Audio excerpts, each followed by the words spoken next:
آخری سوال یہ ہے کہ آج کل قسطوں کا کام بہت زیادہ شروع ہوا ہوا ہے، اس بارے میں وضاحت فرمائیں کہ یہ قرآن و حدیث سے جائز ہے یا نہیں قسطوں پر چیزیں لینا۔ السلام علیکم۔ یہ جو سوال کیا گیا ہے کہ قسطوں کا جو کاروبار بہت زیادہ رواج پکڑ گیا ہے تو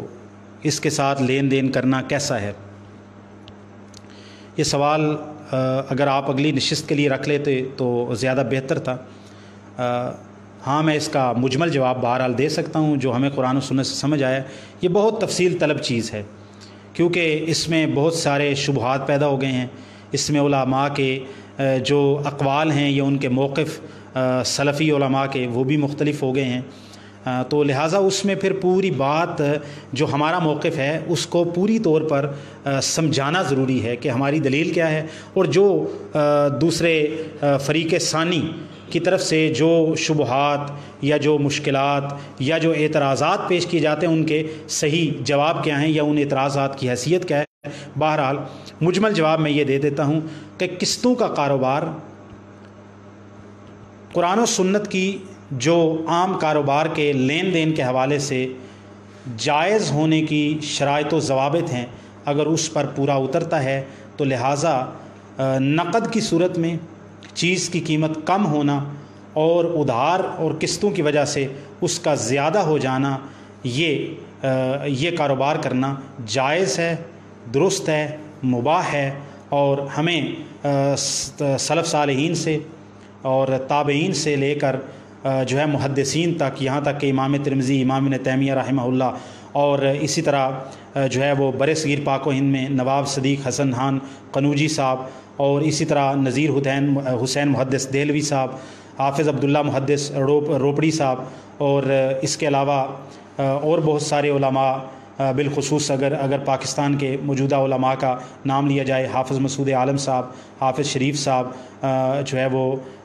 مولانا عبداللہ ناصر رحمانی صاحب، اسی طرح میرے استاد حافظ ابو یحییٰ نور پوری صاحب، جن کو اصلاح میڈیا کے حوالے سے آپ جانتے ہیں، ان کا ایک بہت ماشاءاللہ تفصیلی مضمون آیا ہے، پڑھنے کے قابل ہے، السنہ رسالے کے اندر، سنہ نمبر شاید 53 یا 54 کے اندر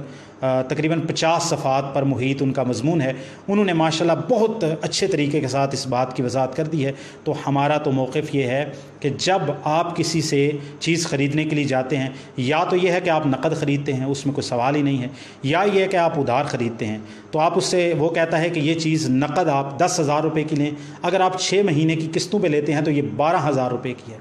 آپ 12,000 پر متفق ہو جاتے ہیں،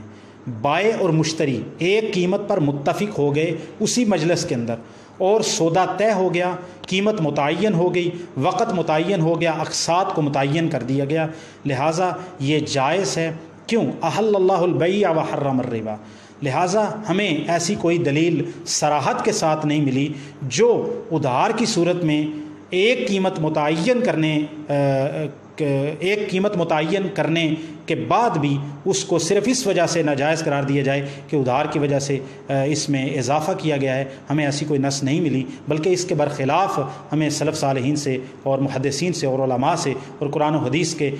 جو ہے وہ جو استدلال ہوتا ہے قرآن و حدیث سے، اس سے بھی یہ بات ملتی ہے۔ اور یہ بات اس میں یہ بات کا خیال رکھنا ہے، 12,000 روپے آپ نے طے کر لیا، بائع بھی متفق ہے، مشتری بھی متفق ہے، قیمت بھی طے ہو گئی ہے اسی مجلس کے اندر، اور وقت بھی متعین ہو گیا، اقساط بھی متعین ہوگی، چیز بھی متعین ہے، قیمت بھی متعین ہے، ادائیگی کی مدت بھی متعین ہے، اب اس میں کوئی غرر باقی نہیں رہا اور سود بھی اس میں نہیں آتا ہے۔ اب قسطیں طے ہو گئیں، لیکن قسط لیٹ ہونے کی صورت میں وہ اس کو کہتا ہے کہ اگر آپ کی قسط لیٹ ہوئی تو آپ کو 200 روپے 300 روپے جرمانہ ہوگا، وہ جو اوپر جرمانہ لینا ہے وہ سود ہے۔ لیکن اگر وہ کوئی جرمانہ نہیں ہوتا، جو قیمت 12,000 پہ متعین ہوئی ہے وہ اس مدت کے اندر اتنی ہی قیمت لی جاتی ہے، اور اس میں اور کسی قسم کا اضافہ یا اس کے اندر کوئی اور حرام شرط کی آمیزش نہیں ہوتی، تو یہ انشاءاللہ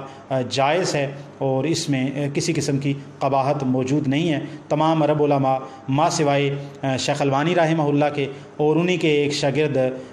شیخ عبد الرحمن بن عبد الخالق ہیں، ان کا ایک رسالہ بھی چھپا تھا عربی کے اندر البیع التقسیط کے نام سے، اور اسی کا کہہ لیں کہ ترجمہ یا اس کی وضاحت کے ساتھ اردو کے اندر الحضرو، حضروں سے شائع ہونے والا جو رسالہ ہے، الحدیث شیخ زبیر علی زئی صاحب کا 2006 یا 7 کے اندر مضمون چھپا تھا میرے استاد شیخ مبشر احمد ربانی صاحب حافظہ اللہ تعالی ورعاہ کا. تو اس رسالے کو ہی کہہ لیں کہ اس کو اردو قالب کے اندر ڈالا یا اس میں کچھ اضافہ جات کیے شیخ مبشر صاحب نے. تو یہ علماء ہیں جو اس کے منع کے قائل ہیں، لیکن ان کے اگر دلائل کو دیکھا جائے پرکھا جائے تو یہ بات معلوم ہوتی ہے کہ جو نقد اور ادھار کی صورت میں بیع کرنے سے منع کیا گیا ہے، جن روایات کے اندر یہ بات آتی ہے، اس میں محدثین نے اور شارحین نے اور بالخصوص امام ترمذی رحمہ اللہ نے تو جامع ترمذی کے اندر اس کو بڑی وضاحت کے ساتھ سلف کے طرف اس بات کو منسوب کیا کہ جمہور علماء امت جو ہے وہ اس بات کو سلف خلف مانتے ہیں کہ یہ بیع جائز ہے جب ایک قیمت متعین ہو جائے، متفق ہو جائیں، متفق ہونے کے بعد اس قیمت پہ کوئی کسی قسم کا اضافہ نہ کیا جائے تو یہ جائز ہے. جن